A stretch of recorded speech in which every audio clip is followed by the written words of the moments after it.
Проверка земли без правообладателя. Госземнадзор теперь имеет право производить внеплановую проверку удаленно и без собственника. Между тем, количество нарушений в этой сфере растет с каждым годом. Обо всем по порядку Розалия Борисова.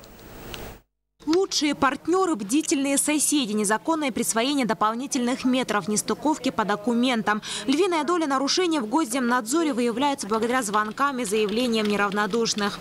У нас по статистике больше нарушений, конечно, по статье 7.1 – самовольное занятие земельного участка или использование земельного участка без правознавших на то документов. Также у нас есть, конечно, по статистике 8.8 по статье. Это использование земельного участка не по целевому назначению. То есть земельный участок выдается под индивидуальный жилой дом, они его переименуют в магазин или там в гараж, в автосервис. У нас таких случаев тоже достаточно. Если раньше приходилось ждать хозяина подозрительного участка, сейчас сотрудники могут через свои инфоисточники удаленно узнать, где приписан лишний метр и где установлен незаконный объект. Мы можем запрашивать информацию у органов госвласти, органов местного самоуправления, из архивных данных. И также это все у нас происходит без привлечения правообладателей.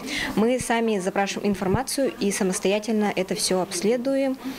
По результатам обследования у нас производится акт обследования. В случае выявления нарушения у нас в акте обследования это указывается. И этот участок становится предметом особого наблюдения. Он вносится в список уже плановых проверок. Клеймо нарушителя с хозяина снимут только тогда, когда данные на документах и в самом участке будут совпадать 100%. Розалия Борисова, Василий Соловьев, НВК «Саха», Якутск.